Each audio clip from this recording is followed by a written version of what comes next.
Olá, estamos mais uma vez aqui para mais uma videoaula. Nós já estamos na lição de número 8. Nós vamos estudar hoje Êxodo capítulo 20, que vai falar dos 10 mandamentos, um assunto importantíssimo. E o assunto da lição é justamente esse, Êxodo 20, os 10 mandamentos. O texto áureo vai dizer: então falou Deus todas estas palavras, Êxodo capítulo 20, versículo 1. A verdade prática diz: os 10 mandamentos formam o sustentáculo ético fundamental da civilização humana. O êxodo de Israel para fora do Egito ele é descrito em todo o Antigo Testamento como uma mais grandiosa forma de redenção, forma de libertação de um povo. Até aqui nós já acompanhamos o povo a caminho do Monte Sinai, passando pelo deserto. Nós vimos o povo sendo guiado por uma coluna de nuvem, nós vimos o povo sendo guiado por uma coluna de fogo à noite, nós vimos o povo sendo suprido com o maná do céu, nós vimos o povo receber água que caiu da rocha, nós vimos o povo então tendo todas as suas necessidades supridas por Deus e vemos todo o zelo e o cuidado de Deus. E agora o povo chega aqui no Monte Sinai, e é justamente aqui onde ele recebe o decálogo, onde ele recebe os 10 mandamentos, onde ele faz esse concerto com Deus, onde ele faz esta aliança com Deus através dos 10 mandamentos, que é onde tem as regras para essa aliança que seria feita ali aos pés do Monte Sinai. O tópico 1 diz os 10 mandamentos. Bem, no capítulo 19, só para nós contextualizarmos, nós precisamos entender que no capítulo 19 Deus manda o povo se santificar, Deus manda o povo se preparar e diz ali o que o povo tem que fazer nesta santificação, porque ele se revelaria, ele apareceria para o povo. Então Deus vem e desce, aparece ali numa nuvem e todo o monte fumegava, o Monte Sinai todo fumegava, e a palavra de Deus diz que o Senhor havia descido no meio do monte sobre o fogo, no meio do fogo. E interessante a gente lembrar que lá na lição 2 nós estudamos Êxodo capítulo 3, onde vai mostrar que Moisés ele estava justamente neste mesmo monte, ele estava justamente no Monte Sinai, e lá ele também viu algo fumegando, mas o que ele encontrou fumegando lá foi uma sarça ardente que não se consumia. Só que lá algo chamou a atenção dele, que era aquela sarça que queimava, não se consumia, e o anjo do Senhor apareceu e falou com ele. Mas agora, essa aparição é bem diferente, porque a palavra de Deus vai dizer que essa aparição ela foi assombrosa, ela foi terrível, a ponto de o próprio Moisés dizer: eu estou tremendo de medo. E olha que Moisés ele tinha intimidade com Deus, ele conhecia a Deus, e ele já ficou com medo. Imagina o povo diante daquela cena, a nuvem escura, os trovões, o som da trombeta que ia aumentando, as trevas, e a voz de Deus no meio dos trovões. Então imagina como o povo não se sentiu atemorizado e aterrorizado naquele momento. E a história nós já conhecemos, o povo ele diz que não quer ter esse contato direto com Deus, ele prefere que Deus fale com Moisés e Moisés sirva como intermediário, passando as mensagens assim para o povo, e assim fica decidido. E agora nós estamos no capítulo 20, que diz assim, o tópico 1, seu autor é Deus. Êxodo capítulo 20, versículo 1, que diz: então falou Deus todas estas palavras.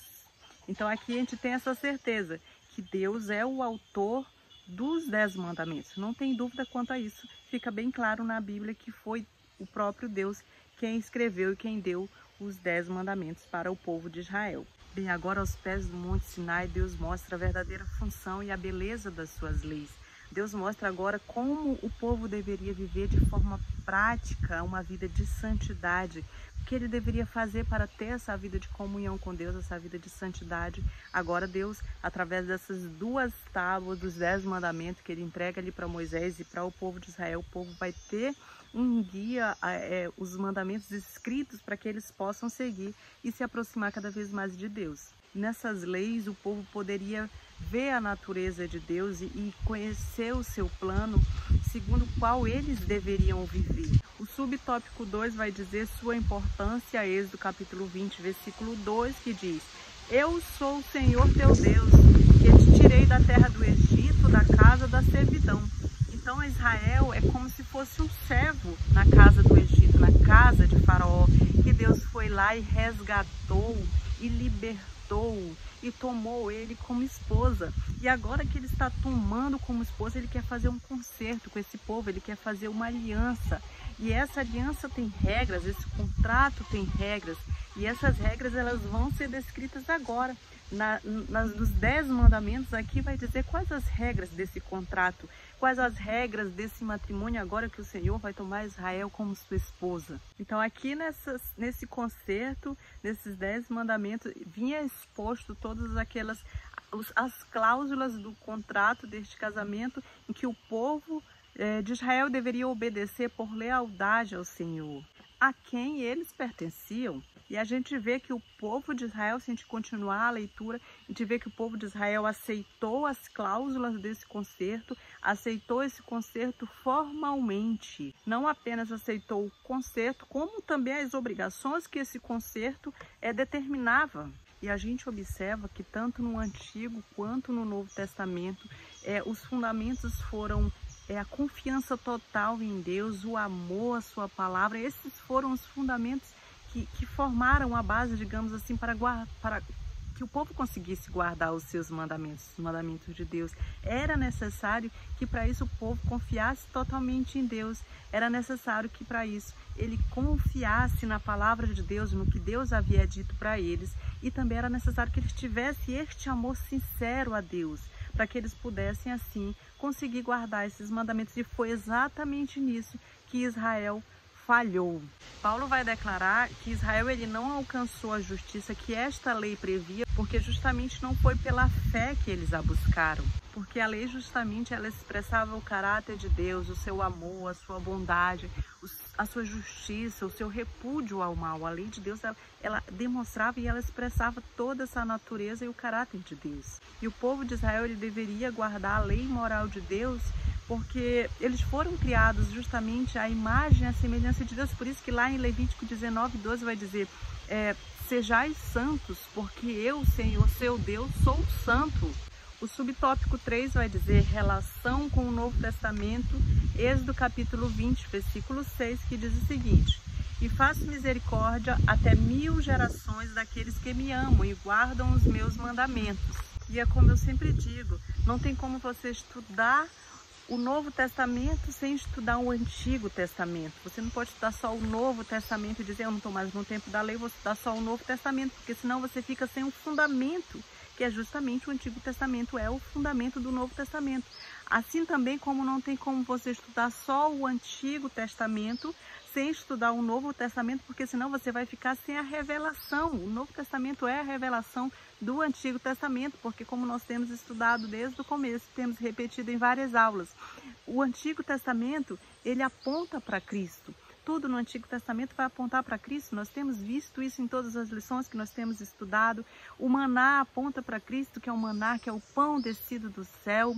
A água que saiu da rocha aponta para Cristo. Jesus disse: se beberes de mim, nunca mais tereis sede. Se beberes desta água que eu vos dou, nunca mais tereis sede. Então, todo o contexto que nós temos estudado até agora, nós temos visto que tudo aponta para Cristo. A Páscoa apontava para Cristo, então não tem como estudar o Antigo Testamento sem estudar o Novo, e nem estudar o Novo Testamento sem estudar o Antigo, porque um se complementa, um complementa o outro, e Deus tornou os dois numa só unidade. O Antigo e o Novo Testamento são uma só unidade. Então nós precisamos ter em mente que os 10 mandamentos, eles descrevem as obrigações para com Deus e para com o próximo. Então nós precisamos ter em mente que os 10 mandamentos, eles são um resumo da lei moral de Deus para Israel e descreve as obrigações para com Deus e para com o seu próximo. E tanto Jesus como os discípulos, eles afirmam que como expressões autênticas da santa vontade de Deus, eles permanecem obrigatórios para o Novo Testamento. Isso eu me refiro aos 10 mandamentos. Jesus resumiu em 12 mandamentos, todos esses 10 mandamentos, ele resumiu apenas em 2. Primeiro, ama o Senhor teu Deus de todo o teu coração, com toda a tua alma, com todo o teu entendimento, com toda a tua força. E o segundo mandamento, ele vai dizer: ame aos outros como você ama a você mesmo. E Jesus vai dizer que toda a lei de Moisés se baseia nesses 2 mandamentos, a qual Jesus resumiu. Em Romanos, capítulo 13, versículo 8, diz: quem ama os outros está obedecendo a lei. obedecendo o mandamento de que não cometerás adultério, de que não mate, de que não roube, de que não cobice, porque todos esses mandamentos se resumem justamente num só mandamento, que é ame os outros como você ama a você mesmo. Quem ama os outros não engana o outro, não faz mal para esse próximo. Portanto, a gente chega à conclusão que amar é obedecer à lei. Então, no Novo Testamento, esses 10 mandamentos que nós estudaremos agora, eles se resumem em 2 mandamentos, como eu já disse. Ama o Senhor teu Deus acima de todas as coisas e ama o teu próximo como a ti mesmo. E esses 2 mandamentos que o Senhor Jesus resumiu, ele não é apenas uma questão de coisas externas, de atitudes e práticas externas. Ele requer, sim, uma atitude do nosso coração. É uma atitude que vem de dentro para fora, precisa de uma mudança, ou seja, precisa do Senhor Jesus Cristo. Não dá para cumprir esses 2 mandamentos se você não conhece, não ama e não tem Jesus no seu coração, porque ele sim vai fazer com que você consiga cumprir esses 2 mandamentos. Não é algo que você consiga cumprir com suas próprias forças, mas somente através do doce Espírito Santo que vive em nós e nos ajuda a conseguirmos cumprir esse mandamento que o nosso Senhor Jesus deixou. Vou ressaltar que os preceitos civis e cerimoniais do Antigo Testamento que regiam o culto e a vida cotidiana, a vida social de Israel, já não são mais obrigatórios, meus irmãos, para os crentes do Novo Testamento. Eles eram tipos de sombras de coisas melhores vindouras e cumpriram-se em Jesus Cristo, porque, como eu disse, eles apontavam para Jesus Cristo e cumpriram-se em Jesus Cristo. O tópico 2 vai dizer mandamentos verticais. Essa divisão é bem interessante, é justamente para facilitar o nosso entendimento desses 10 mandamentos. Está subdividido em mandamentos verticais e mandamentos horizontais. Os mandamentos verticais é justamente aqueles que são relacionados a Deus. E os mandamentos horizontais são 6 mandamentos seguintes que referem-se a relações humanas, a tratamento com o nosso próximo. O subtópico 1 vai dizer não terás outros deuses. Está lá em Êxodo capítulo 20, versículo 3, que diz: não terás outros deuses diante de mim. Bem, agora os israelitas eles tinham acabado de sair do Egito e a gente lembra que no Egito o povo egípcio tinha uma cultura pagã de cultuar vários deuses. Para cada aspecto diferente da vida, digamos assim, eles cultivavam um deus. O Nilo era um deus, o sol era um deus. As 10 pragas que nós estudamos, elas eram, na verdade, Deus provando que aqueles deuses, Deus do Nilo, Deus Sol, Deus enfim, todos os deuses ali, aquelas 10 pragas eram um confronto de Deus contra aqueles deuses falsos, justamente para mostrar que Deus era superior e único Deus. Aqueles deuses eram deuses falsos. Então a gente viu que aquela cultura egípcia era uma cultura que cultivava muitos deuses, e na crença deles, quanto mais deuses eles serviam e adoravam, mais chances eles tinham de ser abençoados nas suas plantações, nos seus cultivos, enfim, eles acreditavam que se eles tivessem mais deuses, mais abençoados eles seriam. Então, quando Deus chega e diz para o povo de Israel: olha, vocês precisam me adorar, vocês têm que me adorar, vocês têm que me servir, vocês precisam crer em mim. Então isso para o povo de Israel não foi tão difícil, porque o povo já estava habituado a muitos deuses. Então eles pensaram: vai ser só mais um Deus que nós vamos cultuar. Só que aí quando Deus chega e diz: olha, vocês vão cultuar somente a mim, vocês não terão outros deuses, será somente eu sou o seu Deus, eu sou o Deus verdadeiro e eu quero exclusividade. Então quando chegou nessa parte, aí o povo encontrou uma certa dificuldade em realmente ter apenas o Senhor, o Deus verdadeiro, o Deus de Abraão, Isaac e Jacó, como o único Deus deles. E essa é uma realidade que você vê quando chega lá na história já de Josué, quando Josué diz: olha, eu estou aqui, eu decido servir a esse Deus, eu e a minha casa serviremos ao Senhor. E ele diz para o povo jogar os seus ídolos fora, e ali aparece dizendo que o povo lançou mão dos seus ídolos, ou seja, eles ainda carregavam ídolos do tempo do Egito. Então a gente vê que o povo demorou a se desapegar desses outros deuses que eles acreditavam ainda no Egito. Então, a dificuldade do povo não era adorar a Deus, era adorar somente e exclusivamente a Deus. Eles não tinham costume disso e não queriam abrir mão dos outros deuses que eles acreditavam. Eles Se fosse apenas mais um Deus, eles não teriam dificuldade, mas como Deus queria exclusividade, assim como Ele quer de nós exclusividade, aí foi que o povo encontrou grande dificuldade. O fato é que se eles não aprendessem que o Deus verdadeiro, o único Deus, era o Deus que havia tirado eles do Egito, se eles não aprendessem e não aceitassem isso de coração, crendo em Deus como o único Deus verdadeiro, não adiantaria eles cumprirem os outros 9 mandamentos e falharem nesse. Eles simplesmente não poderiam ser o povo de Deus, já que eles não eram exclusivos de Deus.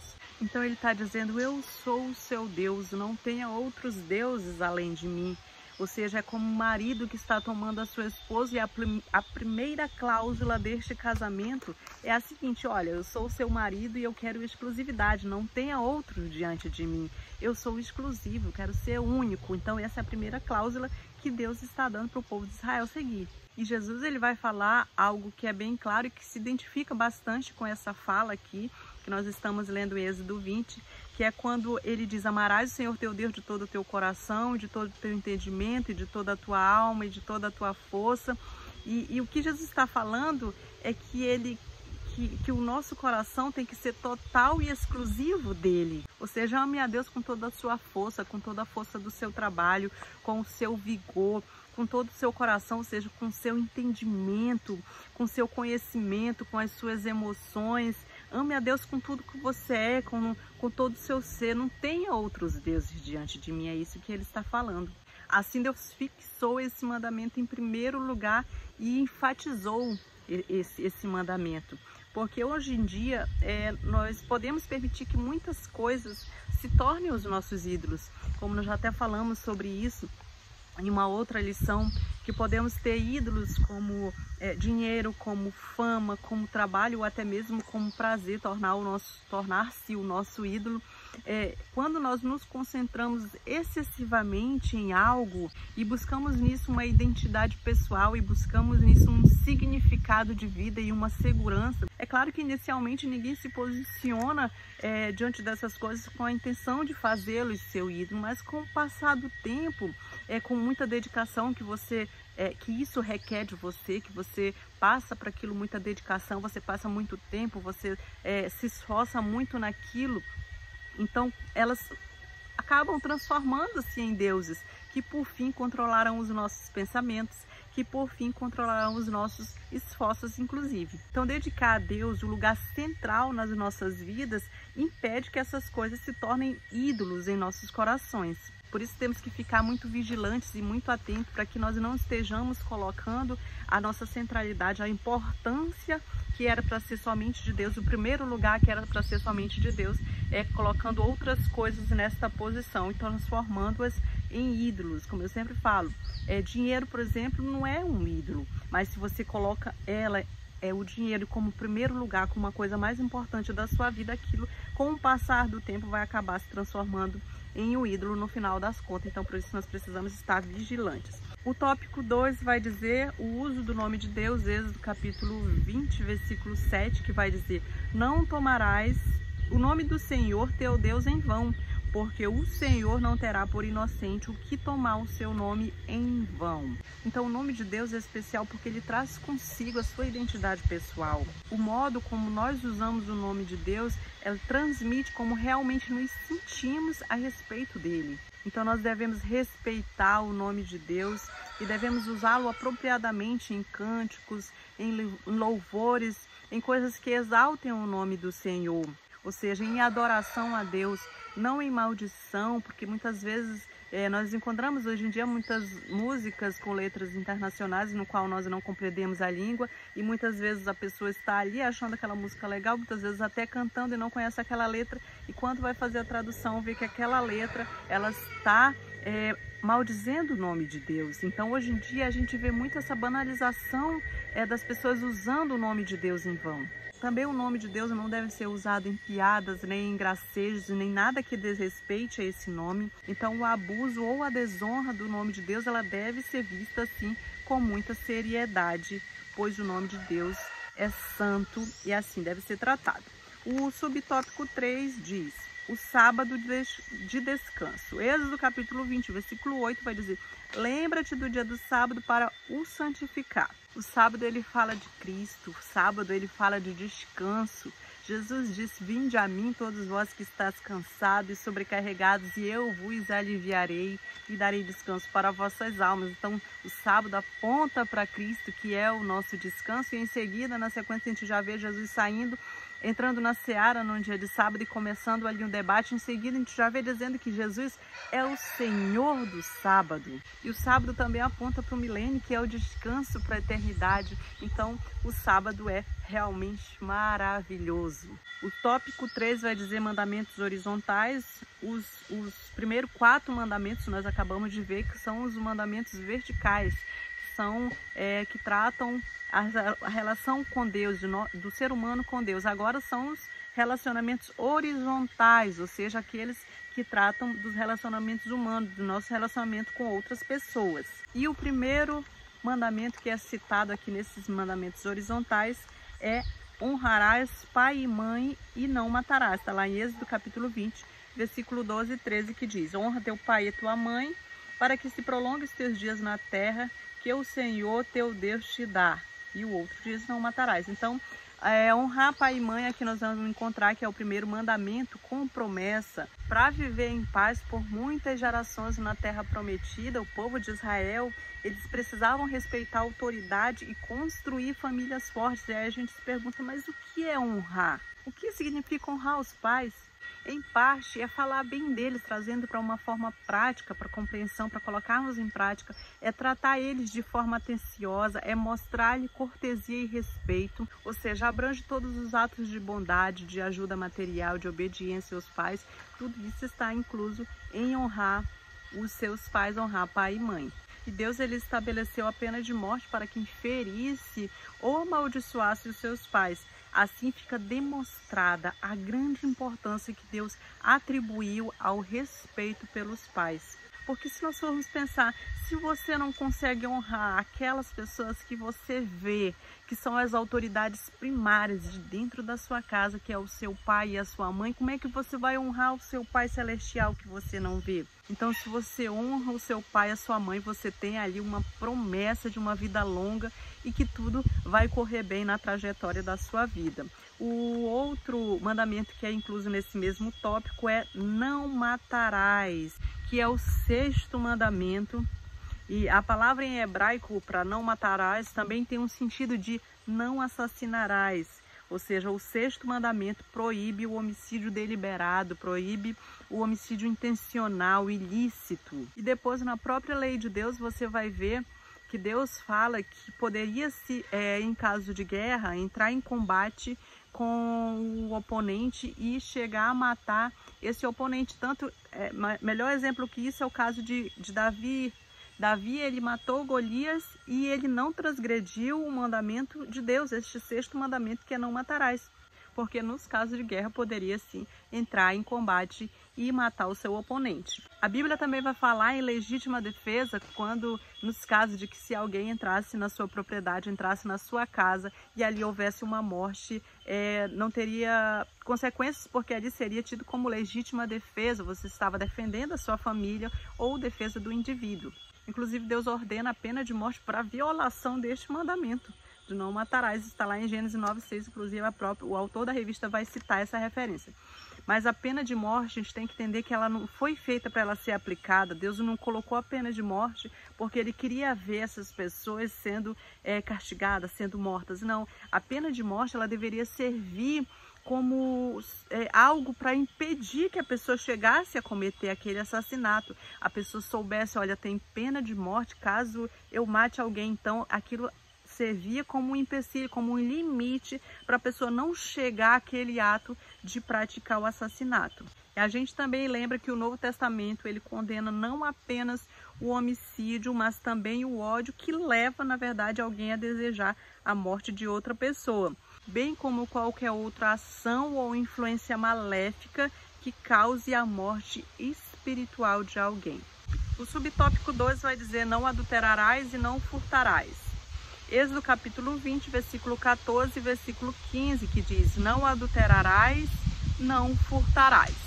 Deus vai contra o adultério e no Novo Testamento também ele vai contra o adultério. Você vê que Deus está trabalhando esses mesmos mandamentos no Novo Testamento. Isso a gente observa. O adultério ele vai abranger a imoralidade e todos os demais pecados sexuais. O adultério, ou seja, a infidelidade de um cônjuge ao outro, é tão abominável aos olhos de Deus que a Bíblia inteira condena esse pecado. A Bíblia ensina o seguinte a respeito do adultério. Ele transgride a lei moral de Deus expressa no Decálogo, ou seja, nos 10 mandamentos, que nós estamos estudando. Na lei do Antigo Testamento, o adúltero era punido com a pena de morte. Acarreta consequências permanentes e graves. Quem comete adultério levará o opróbrio disso por toda a vida. Como o pecado hediondo, o adultério é ainda pior quando cometido por dirigentes do povo de Deus. No caso de cometerem esse pecado, isso equivale a desprezar a palavra de Deus e o próprio Senhor. Um crente que cometer tal pecado desqualifica-se tanto para ser indicado para o trabalho do Senhor, como também para continuar neste trabalho. O adultério começa como um desejo mau no coração, para depois manifestar-se na área física. A concupiscência é claramente um pecado na Bíblia. O adultério é um pecado de tal magnitude e efeito que o cônjuge inocente pode dissolver o casamento mediante o divórcio. A imoralidade sexual dentro da igreja deve ser objeto de disciplina e jamais deve ser tolerada, isso é certo. Adúlteros que prosseguem na prática desse pecado não têm herança no reino de Deus. Eles privam-se da vida e da salvação que Deus oferece. O 8º mandamento é justamente não furtarás.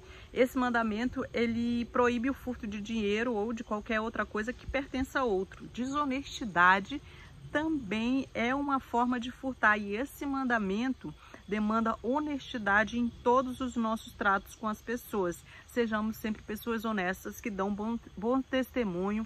Aquele cristão que a pessoa diz, olha, com você eu não preciso nem de promissória, com você é na palavra, porque eu sei que você tem palavra. Nós temos que ser cristãos honestos que cumprimos com a nossa palavra. O subtópico 3 vai dizer, não dirás falso testemunho e não cobiçarás. Aqui já é o 9º e o 10º mandamento, são os 2 últimos mandamentos. Está lá em Êxodo capítulo 20, versículo 16 e 17, que vai dizer o seguinte, não dirás falso testemunho contra o teu próximo, não cobiçarás a casa do teu próximo, não cobiçarás a mulher do teu próximo, nem o seu servo, nem a sua serva, nem o seu boi, nem o seu jumento, nem coisa alguma que pertença ao teu próximo. O 9º mandamento é não darás falso testemunho. Esse mandamento ele vai proteger o nome e a reputação da pessoa, do próximo no caso, né? Ninguém deve fazer declaração falsa a respeito do caráter de outra pessoa ou dos atos de outra pessoa. Devemos falar de modo justo, devemos falar de modo honesto a respeito de quem quer que seja. Porque se você falar de modo justo e honesto a respeito de quem quer que seja, você não corre o risco de prestar falso testemunho a respeito de ninguém. E é interessante lembrar que esse mandamento também inclui a mentira em geral. Porque você já pensou o dano que causa numa pessoa um falso testemunho, por mais que essa pessoa venha tentar corrigir depois, provavelmente na maioria dos casos não vai ser possível mais resolver isso, uma vez que é dado aquele falso testemunho ou aquela palavra mentirosa que é lançada contra aquela pessoa. O 10º mandamento diz não cobiçarás, lá em Êxodo 20, 17. A cobiça inclui o desejo por tudo quanto é errado ou que pertence a outra pessoa, no caso. Paulo ele vai declarar que esse mandamento revela a profundidade da pecaminosidade humana. Essa lei, bem como as demais, desmascara a depravação humana, a depravação do homem e a depravação da mulher, e os conclama a buscarem a graça e o poder moral da parte de Deus. Porque somente pelo poder do Espírito Santo que nós podemos viver uma vida que agrade a Deus, uma vida que seja de acordo com a vontade de Deus, somente com a ajuda do doce Espírito Santo. Por isso que nós precisamos buscar em Deus. Somente o Senhor Jesus Cristo vai nos capacitar, vai nos dar força, vai mudar o nosso caráter a ponto de nós andarmos tanto com Deus, a ponto de nós convivermos e termos tanta intimidade com Deus, que nós nos tornaremos parecidos com Deus. Já pensou, meus irmãos? Você amar tanto esse Deus, você buscar tanto esse Deus, você querer obedecer e agradar esse Deus tanto a ponto de se parecer com Ele. Então, é assim que nós temos que ser, esse que deve ser o nosso alvo. Devemos buscar cada vez mais agradar o nosso Senhor, esse Deus verdadeiro que nós servimos, o Criador dos céus e da terra, o único Deus verdadeiro, o Deus de Abraão, Isaac e Jacó, que criou todo o universo e tudo que nele há. E assim nós ficamos por aqui. Não esqueçam de curtir este vídeo, se possível, muito importante também você se inscrever no canal, se inscreva no canal se você sabe que tem alguém que está precisando ouvir essa ministração, esse estudo da palavra de Deus. Envie-nos para os seus amigos, para os grupos de WhatsApp, para os grupos de Facebook, para que o nome do Senhor seja proclamado e exaltado através das nossas vidas, meus irmãos. Deus abençoe cada um de vocês. Quando forem lecionar, não esqueçam de pedir a ajuda do doce Espírito Santo, que certamente Ele está pronto a ajudar cada um de vocês, assim como tem me ajudado, como tem me dado força, como tem me dado vigor e coragem para continuar a trabalhar para o seu reino, porque todos nós somos servos, e que sejamos servos diligentes do nosso Senhor Jesus Cristo. A paz do Senhor e até a próxima. Tchau!